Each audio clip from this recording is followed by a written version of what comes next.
I successfully scaled my marketing agency over 100K a month for the first time in January of 2025 and have been successfully able to maintain it, grow it, and scale it since then. So in this video, I'm basically going to be going over what I would do from scratch essentially, and if I hadn't hit my first 100K a month yet, or I started from zero and had to do it all over again. So I'm going to go over like the top 3 things here on basically what I would do and what I would have dialed in to hit 100K a month again. Now, I truly believe that you can brute force your way to 100K a month, and I really don't view this as a very big number anymore, or as a very big and like hard to attain number at all. That'd be the first thing, I guess. Side note is like you can't view 100K a month as being a big number, because I mean, if you are like just subconsciously, like if you feel like that's like the pinnacle of success or online business or doing whatever it is that you're doing, and hitting 100K a month is like that big like shiny object number, it's going to take you a lot longer to hit it. I guess I hope that makes sense, but if you know, you know, I guess. So the first thing that I would do if I had to do it again, and we'll kind of use some things here.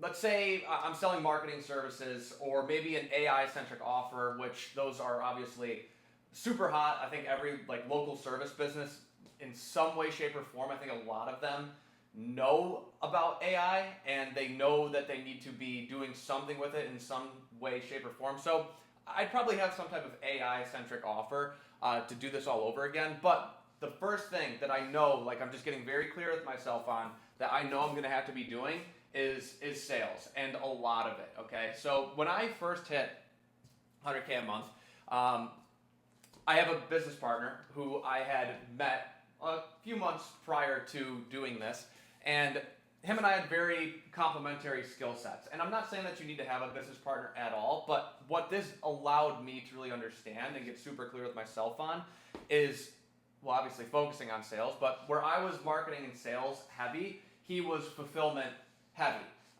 So it really allowed me to focus a lot of my time on doing what I was best at and highest leverage for the organization, which was marketing and sales for the business. So first thing I'm just getting very clear with is it's 90% of my time on any given week is going to be going to sales and closing deals. And I know, like, when I first initially hit, over 100K a month, the first month that we achieved it, I knew how many calls I had to be on a day. Like if I wasn't on X amount of calls every single day, if I wasn't having X amount of conversations with leads on a daily basis, then like I knew I was doing something wrong. Or if I was messing around with something that was not high ROI and wasn't making the business money, I wasn't doing the right thing. So just getting in the mindset of like, okay, like I need to find out how to get on more sales calls like as quickly as possible.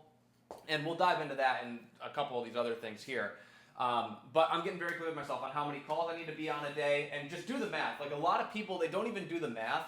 It's, for me, like if you're selling say a 5K a month ticket or retainer or whatever it is that you're selling, then you need to know that you need to close like 20 deals like a month minimum, like if you don't have any back-end recurring revenue, to hit 100K a month, okay? So like do the math and then figure it out from there. So if you're selling like a 5K product, how many calls do you gotta be on? Like, what's your close rate? How many leads do you have to get to convert into a call? And then how many of those book calls have to actually show up, right? And then what does your close rate look like on those closed deals? And then you'll know, okay, I need to get 100 leads to convert 50 of them into a book call, and then have, let's say, 30 of them show up, and then I need to close, 15 of them or 20 of them. And even with that example, like you would still need obviously more if you're selling a 5K a month ticket to hit that 100K a month mark. So I'm getting very clear with myself, and I know like if I had to start over from scratch, and even if you're like below 10K a month, if you're below 20K a month,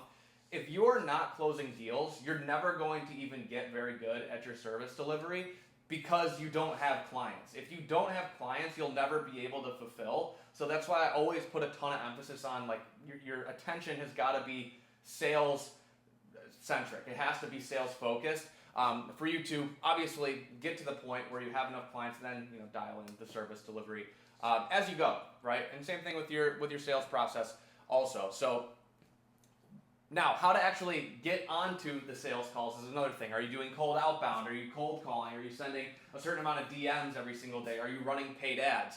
The second thing that I would do to fuel this is paid ads immediately. Now, this is one thing, if I could go back and change, is I would have started running paid ads for my agency way sooner than I initially did. Because this gave me all the leverage and was just allowing leads to come in on autopilot for me to, keep booking sales calls and having sales conversations with new prospects to close them, obviously collect cash, and then scale to this number and then beyond, right? I would have started doing this way sooner, okay? And I would have gotten better at filming ads, at doing marketing, at running the ads. This is something that fuels this. But again, if you're not running paid ads, then you got to get pretty clear with yourself on, okay, am I cold calling? Am I sending a certain amount of DMs? Like, for example, before I started to run paid ads, a couple of things that I would do. The first hire that I ever made was a virtual assistant that was literally just a DM outbound VA, okay? That's all she was doing for me, and her KPI every single day was minimum 200 outbound messages, and we were doing that on Instagram and Facebook at the time. So I knew that, again, like, this is where you just gotta reverse engineer the numbers. If she sends 200 cold DMs and she gets a conversation going with 5 of them or whatever, and she books 3 of them into a call, or like a phone call or a Zoom call, whatever it is with me, I know that, okay, 200 bare minimum just for me to get on the phone with 2, 3, 4, 5 people, whatever that number is. That's one thing that I would do 100%. And then also cold calling. I think this is if you're trying to sharpen your sales skills, you got to be in the trenches in some way, shape, or form. And no better way to do it than making a whole bunch of cold calls. What I would do, because I was selling to local service businesses, I would go to Google Maps and I would just go, because I'm selling to a U.S. audience, I would just go to cities in the U.S. and I would just look up the industry, the local service business that I was trying to sell to, put that industry into the search bar, hit enter, and then all the businesses that came up when I would just pop around to city to city to city on Google Maps, I would literally just go down the list and just cold call them, okay? And then you do the same thing. I then knew, if I had to make 100, 200 cold calls a day to set, 3, 4, 5 sales calls for myself, I knew I had to do that every single day to keep fueling that face-to-face demo call, strategy call, that sales call on Zoom, which is obviously what I do and have done, to close X amount of deals, right? So you just work the math again backwards. Then for me, I had set that KPI for myself, and I believe it was 150 a day, which, to be honest, I could have been doing more. I think 200, 250 is very realistic. But yeah, I would go to Google Maps and literally just put in the search bar, the business I was looking for, enter, and go down the list and call literally all of them. And that's pretty much it. So another thing too, to free up time for this, this is obviously going to be the most important thing, because again, if you are not closing deals and if you are not selling, you are not going to have a service to fulfill on, okay? And it's just gonna be a slow bleed. It's a slow, terrible death. So the one thing that I learned, and this is into number 3 here, is prior to hitting 100K a month, was making, the right hires and team management. So I guess down here we'll do team management. Team management.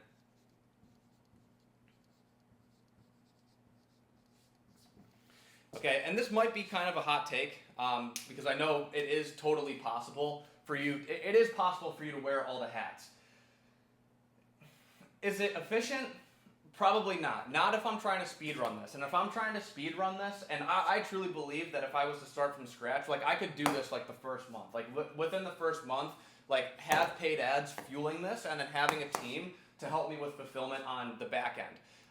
They don't need to be client-facing roles. Like I had mentioned, I had a VA, a DM setter, right? And all she was doing every single day was just sending hundreds of DMs to people that I obviously wanted to sell to then fuel this. Another thing that I had done as well, because we were running ads for our clients, is I had hired a media buyer that was with me, and the first one was with me for a long time, and he was just literally in charge of all the deals that I would close. He was just in charge of running their ads. Now, yes, obviously, like I had my hand in this at the time, and I was, obviously closely monitoring results. Like this is not something that, like fulfillment is not something that you should just completely look away from.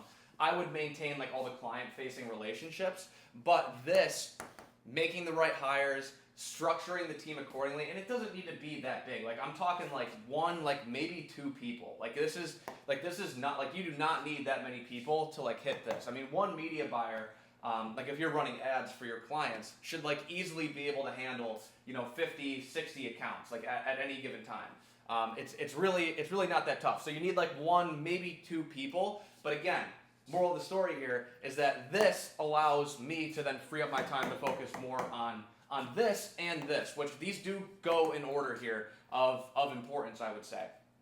This, when I had, the VA on autopilot, setting conversations for me. I had a media buyer as well that was just in charge. I knew that he had all the accounts, like all of our clients on lock. He was, obviously setting up the ads, running them, the lead forms, making sure leads were getting sent to our clients efficiently. 100%. But again, like all that technical stuff, like I didn't even have to spend any time like working on it. I was just able to outsource this. And you can make this hire like as you go as well, so you have the cash flow coming in. Because I know the first time that, obviously when I was under 100K a month, I was a little strapped on cash. Like I didn't have like a ton of cash. And I wanted to prioritize this because this was fueling this. So I kind of had to be, like it was kind of like a hire like as you go. Like once I had a couple of clients come in, like I was running the ads for them a little bit at first, but then I had the cash flow, and I mean, screw the profit margin. Like I was not worried about I wasn't paying myself at all. It was literally just getting dumped back into this and then back into this to literally just fuel this. Okay, so this is your super cycle formula. This is it. But you have to be sales focused. Like you've got to be sales centric, and I dumped a lot of time, a lot of effort, and a lot of money into like getting good at sales. So I spent, oh my gosh, probably close to 20K, like just in coaching, like prior to hitting my first 100K month. It was sales training. I was getting my calls reviewed by some mentors. I was paying for coaching. That obviously, bigger picture stuff wasn't just sales focused as well. But again, like bottom line, most of my time, most of my energy was going to this. And everything that I did prior to hitting 100K a month for the first time allowed me to focus on this. And there were periods of time too, because I started my first agency in 2023, and like this didn't happen until January of 2025. I think it was February of 2023 when I had started my first agency. It took me about 3 months to close my first deal. Once I did close my first deal, I had closed another one, or I had like a couple paying clients at that time shortly after that. And then I hired the media buyer. I had hired the VA as well. That was something before I started running paid ads. I had hired the VA, much more cost effective as well at the time. And again, like that VA was just fueling this. The whole time. And then, obviously I ended up meeting my business partner, and he was really good at the back end stuff, the technical stuff. Absolute wizard with automations, structuring the back end, structuring fulfillment, and it just allowed us to like supercharge this when like this happened. Okay, so it freed up all my time to focus on this, which turned into a lot more of this. Okay, so it's a pretty easy formula, and I don't think that if you're not at 100K a month yet, this is not something that you should overthink like at all. I think it's incredibly simple. And I mean, as I laid it out here, I think it is very simple, and you can brute force your way to 100K a month. I don't think it's that hard at all. So I mean, that's pretty much it. Like, there's really nothing else to even talk about. I mean, if you're not at 100K a month yet, I mean, just take some serious action. Make sure you're structuring your day, your time, and paying attention to like where your time's going every single week, every single day, even every hour of every day. And again, if you're not focusing on this, it's going to take a lot longer, and it's going to be a lot harder to blow past that. Okay. Also, another thing I would do, side note here, is, because my agency now, we sell $7,500 PIFs, and then $2,500 a month recurring. I'd probably sell something higher ticket too. I mean, knowing what I know now, I'd probably sell something a little bit more expensive to maybe a more affluent demographic as well. When it comes to the paid ads and like structuring like your offer and everything, like I do not think you need to have like any type of crazy guarantee. Obviously, even if you just want to stay compliant, I mean, you should not have revenue guarantees. I don't think that you should have crazy guarantees like on the front end, like at all. I think that attracts a very low quality prospect. I think that just attracts it just attracts broke people and very skeptical people. And somebody that's affluent, like if your offer is just realistic, they're going to like you'll attract the right people. Like you shouldn't have to worry about like, oh, like I'll, get you X amount in revenue in like X amount of days, or like your money back, or like you don't pay, or like anything like that. Like you do not need to have like a crazy offer or like a crazy, guarantee like at all. I think that stuff's like kind of stupid, and it just attracts, a terrible buyer, and it attracts broke, skeptical people as well. But yeah, I guess, long story short, like if I had to start from zero right now, I'd be able to hit 100K a month like in the first 30 days just by like very simply focusing on these things, and then obviously sales being the big one. So I guess if you enjoyed the video, hit the like button, subscribe. If you have any questions, drop them in the comments. Be super intrigued to get any of your feedback. But yeah, we'll see you in the next one.